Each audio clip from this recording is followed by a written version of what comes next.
Praise road હું Stanley Macwan મારી YouTube channel Gujarati Bible સ્ટડીમાં તમારું સ્વાગત છે। મારી ચેનલને આજે અત્યારે આગળ તમે સબસ્ક્રાઈબ કરી લો અને ઈશ્વરના જ્ઞાનમાં તમે વધતા જાઓ। છેલ્લો સમય, અંતિમ સમય એ ખરેખર ખૂબ ભયંકર છે। એ વખતે મેન મેડ ધરતીકંપો થશે, જે મોટા મોટા હશે, 8-8, 9-9, 10-10ના રિચર સ્કેલના હશે। દેશો વચ્ચે ભયંકર લડાઈઓ ચાલતી હશે, મિસાઇલો, બોમ્બ, પરમાણુ બોમ્બ બધું નાખવામાં આવશે અને પબ્લિકને જીવન બહુ ભારે થઈ પડશે, કેમ કે એના કારણે કેટલી બધી પબ્લિક મરી જશે। સાથે સાથે એ વખતે બીમારીઓ એવી બધી ફેલાશે, બીમારીઓના કારણે લોકો મરી જશે અને ચારે તરફ અંધાધૂંધીનો સમય, ભયંકર સમય। આવા સમયે દરેક માણસ શું પ્રાર્થના કરે? દરેક માણસની પ્રાર્થના એક જ, પ્રભુ આ બધું બંધ કરો, પ્રભુ તમે આમાંથી અમને બચાવો, પ્રભુ આ બધું દૂર કરો। પરંતુ તમને કહું કે આ બધું એડવાન્સમાં બાઇબલમાં લખેલું જ છે, આ થવાનું જ છે, તમારી પ્રાર્થના નહીં સાંભળવામાં આવે। એટલે એ વખતે તમે પ્રાર્થના કરશો કે પ્રભુ આને બંધ કરો, તે કશું બંધ નહીં થાય। પરંતુ એ સમયે બાઇબલ અને બાઇબલના ઈશ્વર, આપણા જીવતા દેવ આપણને ખાતરી આપે છે અને ખાતરી આપે કે જ્યારે આવું બધું થવા લાગે ત્યાં લોકો બધાને ભલે ભાગતા હોય, દોડતા હોય, આમ કરતા હોય, તેમ કરતા હોય, લોકો નિરાશ થતા હોય, દુઃખી થતા હોય, પણ કે તમે તમારા માથા ઊંચા કરીને ઉપર જુઓ કે તમારો તો ઉદ્ધાર પાસે આવ્યો છે। એનો મતલબ આ બધું નહીં થાય ને ત્યાં સુધી આપણો ઉદ્ધાર નથી, આ નહીં થાય ત્યાં સુધી પ્રભુ શ્રી કૃષ્ણ આવું નહીં થાય। આ બધું થવું જરૂરી છે અને માટે એ સમયે તમે એવા દ્રઢ અને મજબૂત નહીં હો કે પરિસ્થિતિને જોયા વગર તમે આકાશમાં જોઈ શકો તો તમારું નરક પાકું। એના માટે તમે અત્યારે દ્રઢ અને મજબૂત થાઓ, કારણ કે દિવસ કેવા હશે, શું થશે એ સગળું જાણવા માટે આ વિડીયોને આખો જુઓ।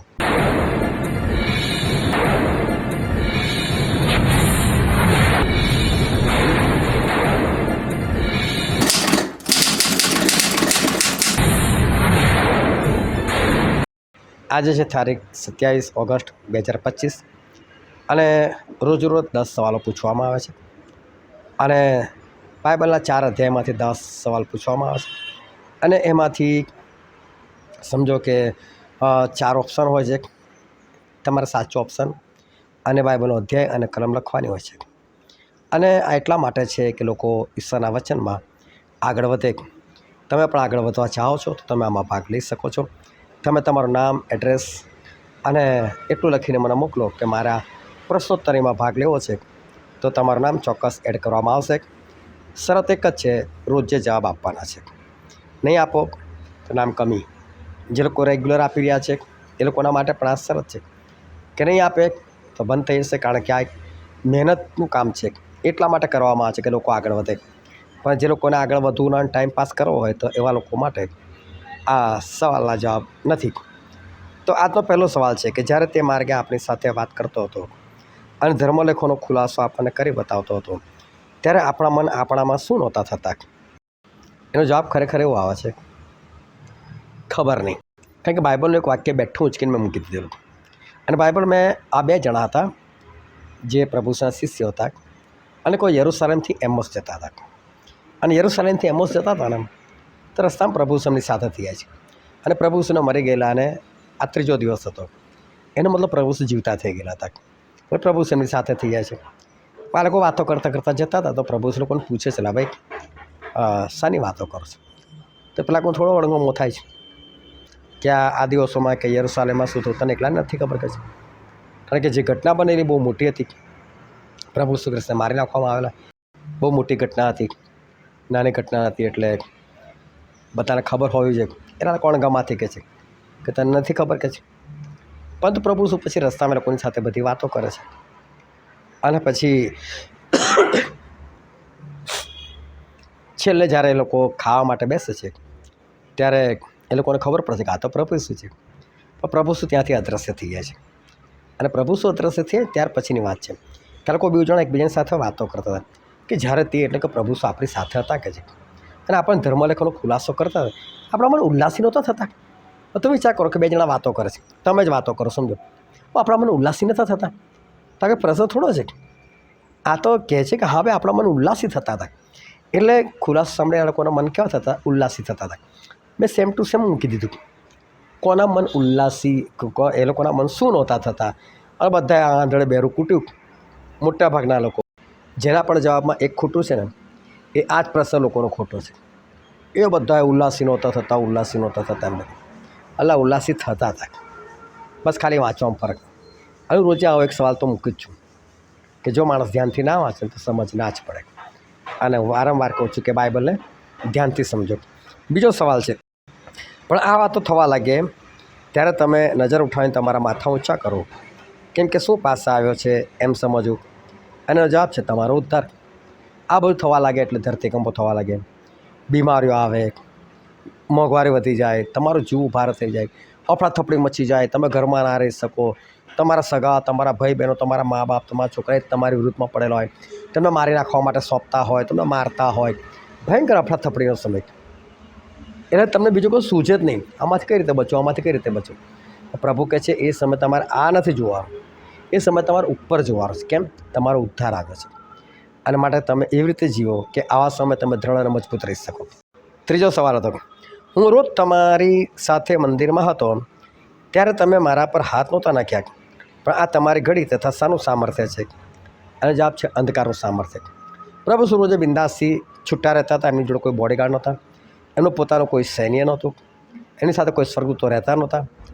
અને પ્રભુ આ સમય એવું બી નથી કે એકલા છે, પરંતુ પ્રભુ સાહેબ કહેવા માગે છે કે રોજ તમે મને નહોતા પકડતા, કારણ કે ત્યારે મારો સમય નહોતો આવ્યો. પણ હવે અંધકારનું સામર્થ્ય છે તમારી અંદર, એટલે કે શેતાનનું સામર્થ્ય છે ને તમે કામ કરી રહ્યા છો. એટલે જેની અંદર અંધકારનું સામર્થ્ય છે ને એ બધા પ્રભુની વિરુદ્ધમાં ચાલે છે, પ્રભુની આજ્ઞા નથી પાડતા. એ લોકો વ્યસનો કરે છે, તમાકુ ખાય છે, બીડીઓ પીવે, સિગરેટો પીવે છે, દારૂ પીવે છે, લડાઈ કરે છે, ઝઘડા કરે છે, ક્રોધ કરે છે. આ બધાની અંદર છે અંધકારનું સામર્થ્ય છે. આ બધામાં ઈશ્વરનું સામર્થ્ય નથી. પછીનો સવાલ છે, એમોસ જનારા બે યરુશલેમ પણ ક્યારે પાછા વળ્યા? આ લોકો યરુશલેમ છોડીને એમોસ તરફ જતા હતા. યરુશલેમ એટલે દેવનું ઘર અને એમોસ એટલે ગરમ પાણીના જરાક. આ લોકો ઈશ્વરનું ઘર છોડીને બીજી બાજુ જતા હતા ને તો પ્રભુ એમની સાથે થઈ ગયા ને તો એમને ના ખબર પડી કે પ્રભુ શું અમારી સાથે છે. કોની આંખો બંધ થઈ ગયેલી, એટલે કોને કશું ના ખબર પડી. અને કોઈ જતાં સાંજ પડી ગઈ, એટલે પ્રભુ શું તો એ લોકોથી આગળ જવાનું કર્યું. તો કે ભાઈ રોકાઈ જાઓ, સાંજ પડી, એવા અંધારામાં કઈ જશો આગળ? તો કે સારું છો, તમારી જોડે રોકાઈ જાઉં. એટલે બધા કોઈક જગ્યાએ રોકાય છે, હોય છે કોઈ ધર્મશાળા હોય ગમે તે રોકાય છે, કોઈ ખાવા માટે બેસે છે. એટલે ખાવા માટે બેસે છે ને મને નથી ખબર તો પ્રભુ એ લોકોને રોટલી ભાગીને આપી. એટલે મને લાગે છે એવી રીતે ભાગીને આપી છે ને કે લોકોને પ્રભુ ભોજન યાદ આવી ગયું છે. અને કોઈ એકદમ ઓળખી ગયો, આ તો ઈસુ લા, જે રોટલી ખાધો આ તો ઈસુ. અને એટલે એ લોકો જેવો વિચાર કર્યો કે સમજી ગયા કે ઈસુ છે, પ્રભુ સ્વતંત્ર થઈ ગયા. પણ પછી તે જ ઘડીએ લોકો પાછા યરુશલેમ આવી ગયા. જે માણસને ભાન થઈ જાય ને કે હું ખોટી જગ્યા પર છું, એ તરફ યરુશલેમ એટલે દેવના ઘરમાં આવી જાય. અને યરુશલેમ છોડી તમે બહાર નીકળો ને, દેવનું ઘર છોડીને બહાર નીકળો ને, તમારી આંખો બંધ થઈ જાય, તમને કશું ના દેખાય, તમને સ્પષ્ટ કશું સૂઝે નહીં. અને માટે હંમેશા દેવના ઘરમાં દેવની સાથે રહેવાનું રાખો. પછીનો સવાલ છે, શું જતા રહેશે પણ મારી વાતો જતી રહેવાની નથી? અને આકાશ અને પૃથ્વી. બહુ ધ્યાનથી સમજો, બાઇબલનો એક એક કાનો અને માત્ર એની કિંમત આખી પૃથ્વી અને આકાશ કરતાં વધારે છે. પ્રભુ કહે છે આકાશ જતું રહેશે અને પૃથ્વી જતી રહેશે, પરંતુ મારી વાતો નહીં જતી રહે. એટલે બાઇબલનો કાનો માત્ર ના જતો રહે, આકાશ અને પૃથ્વી જતું રહે. તો વિચાર કરો કિંમત કોની વધારે? બાઇબલના કાનાની માત્રની. એટલે હું તમને કહું છું બાઇબલ છે ને બહુ ધ્યાનથી વાંચો. કાના માત્રાની ભૂલ કરશો એટલે સીધું સ્વર્ગ અને નર્કનો ફરક પડી જશે. સ્વર્ગમાં ઘૂસવાની જગ્યાએ નર્કમાં ઘૂસી જશો. એટલે ખાસ બાઇબલ વાંચતા ધ્યાન રાખો. પછીનો સવાલ છે કે તેઓએ તેની આંખોએ શું બાંધીને તેને પૂછ્યું કે કહી બતાવ તને કોણે માર્યો? અને એનો જવાબ છે પાટા. એટલે પ્રભુશ્રીને આખી લોકો પાટો બાંધ્યો અને પછી પ્રભુશ્રીને મારે. અને કે બોલ તું પ્રભુ તો કહો તો કહી દેખાડ ને કે તને કોણે માર્યો?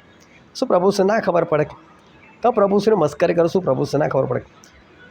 તમે જુઓ કે મોટા ભાગના માણસો કેવા આવો છો તમને કહું, પાપ કરે ને ત્યારે કેવું વિચાર છો? ઈસુ જોતા નથી, અહીં છે જ નહીં. હવે પ્રાર્થના કરે ને ત્યારે ઈસુ અહીંયા જ છે. અરે જ્યાં તું પાપ કરશે તે વિચારતો નથી તો તારી પ્રાર્થના કોણ સાંભળે? તારી પ્રાર્થના કોઈ ના સાંભળે. એટલે પાપ કરો ને ત્યારે ધ્યાન રાખો. એક ટીચર હતા, એમણે 2-3 છોકરાઓ હતા, એ લોકોને એક કબૂતર આપ્યું. જાઓ જઈને કહે છે કે આ કબૂતર કાપીને લાવો કે છે.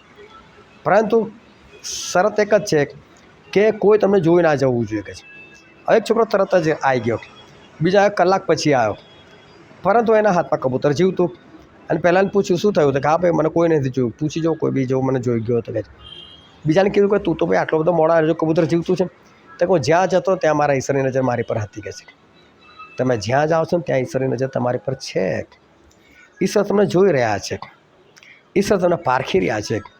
તો બાઇબલનું વચન કહે છે કે આ લોકો પાટો બાંધીને એવું પૂછે છે કે તને કોણ માર્યો? પ્રભુને બધું ખબર પડે છે, પણ માણસો પાપ કરતા હોય ને ત્યારે કોને એવું કે મને કોણ જુએ છે? પણ પ્રભુ જોઈ રહ્યા છે, એનું આપણે ધ્યાન રાખવું જોઈએ. પછીનો સવાલ છે 7મો.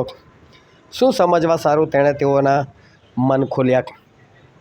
અને એનો જવાબ છે ધર્મલેખો. ધર્મલેખો એટલે બાઇબલ. હું તમને સ્પષ્ટ કહું, ગમે એટલી બાઇબલ કોલેજ કરો ને તમને ના સમજ પડે, ગમે એટલી મિટિંગો ભરો ને તમને ના ખબર પડે. એના માટે પવિત્ર આત્માની જરૂર છે. પવિત્ર આત્મા જ તમારી આંખો ખોલે. પવિત્ર આત્મા તમે સમજવા ચાહો તો જ, બાકી તમે ના સમજી શકો. બાકી તમે તમારી મરજીથી સમજવાનો પ્રયત્ન કરશો તો નહીં થાય.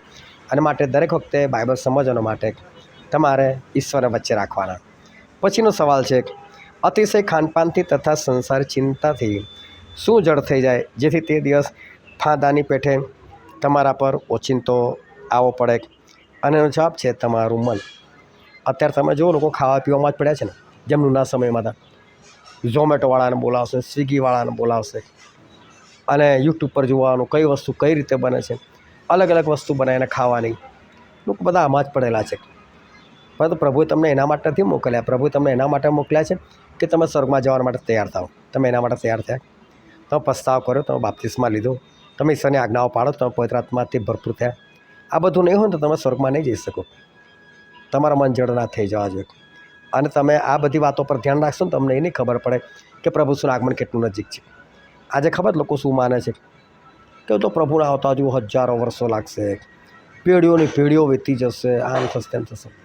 ખરેખર એવું નથી. હું તમને કહી દઉં, બહુ તો 3 વર્ષ વાર્તા ખલાસ છે. પણ બની શકે તમે બી હસશો આ વાત સાંભળીને, પરંતુ આ હકીકત છે. હકીકત છે કે 3 વર્ષની અંદર બધું પતી જવાનું, પતવાનું જ છે. પરંતુ આજે માણસો જે છે એ લોકોને નથી ખબર પડતી. પછી એ દિવસ છે ને કોઈ ઓચિંતો આવી પડશે. ત્યારે કોઈ તમે આવી ગયા, પ્રભુ આવી ગયા, પ્રભુ આવી ગયા. પણ તમે અત્યારથી એ પ્રમાણે ચાલો ને તો તમને એવું નહીં થાય. યોગ્ય રીતે ચાલો, બાઇબલ વાંચો, તમને બાઇબલની બધી ગણતરીઓ લખેલી છે, તમને ખબર પડશે. પછીનો સવાલ છે કોને શહેરમાં કંઈ દંગો તથા હત્યા કર્યાના લીધે બંદીખાનામાં રાખવામાં આવ્યો હતો? અને તો બરબ્બાસ. બરબ્બાસ તો હત્યારો હતો, હુલ્લોડો કરનાર વ્યક્તિ હતો. અને છતાં લોકોએ શું કીધું ખબર? એને છોડો કે છે. પણ પ્રભુ શું તો વધસ તમે જોડો. આ તમારા જીવનમાં આવું જ થાય છે ને. એક બાજુ મિટિંગ હોય અને એક બાજુ લગ્ન હોય. તમે મિટિંગમાં થોડા જાઓ, તમે લગ્નમાં જાઓ છો. એક બાજુ બર્થડે પાર્ટી હોય, એક બાજુ મિટિંગ હોય, તો તમે મિટિંગમાં થોડા જાઓ, તમે બર્થડે પાર્ટીમાં જાઓ છો. એક બાજુ ફરવા જવાનું અને એક બાજુ મિટિંગ હોય, તો મિટિંગમાં થોડા જાઓ, તમે ફરવા માટે જતા રહો છો. પ્રથમ સ્થાન તમારા જીવનમાં ઈશ્વરનું નથી. અને એટલે હું તમને કહું છું, જો પ્રથમ સ્થાન તમારા જીવનમાં ઈશ્વરનું નથી તો ઈશ્વર બી તમારા માટે શરમાશે. લોકોએ પ્રભુને નહીં, બરબ્બાસને ચાહ્યો. આજે પણ લોકો પ્રભુને નહીં, પ્રભુની સંગતને નહીં, બીજું બધું ચાહે છે. પરંતુ આપણે એવા ના થઈએ. પછીનો સવાલ છે 10મો કે ચળકતા લુગડા પહેરેલા 2 પુરુષોને તેઓએ બિહીને શું કર્યું? તો કે જમીન સુધી પોતાના માથા નમાવ્યા. હવે સ્ત્રીઓ છે ને પેલી સુગંધિત દ્રવ્યો લઈને પહોંચી ગયેલી ત્યાં કબર પર. પણ ત્યાં તો 2 ચળકતા લુગડા પહેરેલા માણસો આવ્યા, અને એ લોકો આવીને એ લોકોને કબર દેખાડી. કબર તો ખાલી છે. પણ આ ગભરાઈ ગયા, આ છે કોણ આ લોકો? એટલે જમીન સુધી માથા નમાવીને એને વંદન કર્યું. બાઇબલમાં લખેલું છે કે ઈશ્વર સિવાય તારે બીજા કોઈને નમવું નહીં. ભૂલ કેમ થઈ જાય? બી જાવ ને ત્યારે. શાદ્રાક, મેશાક અને અબેદનગો બી નહોતા ગયા, તો એ લોકોએ જો એ પેલા રાજાની બનાવેલી મૂર્તિની પૂજા ના કરી. દાનિયેલ બી નહોતા ગયા, તો રાજાની પૂજા ના કરી. જે બી જાય ને એ તો બધા માની જ લે, કરી જ લે. અને આવનાર દિવસોમાં બધું થવાનું છે. પણ એના માટે મજબૂત તમારે અત્યારથી બનવું પડશે. તમે બી જશો, તમે માથા નમાવશો. નહીં બીવો તો તમે માથા નહીં નમાવો. પણ નહીં બીવા માટે પણ અત્યારથી પકડવું પડશે. અને અત્યારથી પકડવા માટે તમારે અત્યારથી મજબૂત થવું પડશે. આ વચન સમજવા માટે ઈશ્વર તમને કૃપા આપે. અને જો તમે આ પ્રશ્નોત્તરીમાં ભાગ લેવા ચાહો છો તો તમે મને તમારું નામ, સરનામું અને એવું લખીને મોકલો કે મારા પ્રશ્નોત્તરીમાં ભાગ લેવો છે. તો તમને આવતીકાલથી પ્રશ્નો મોકલવામાં આવશે. પરંતુ શરત એક જ છે કે રોજ જવાબ આપવાના છે. ના આપવા હોય તો મહેરબાની કરીને દાખલ થશો નહીં.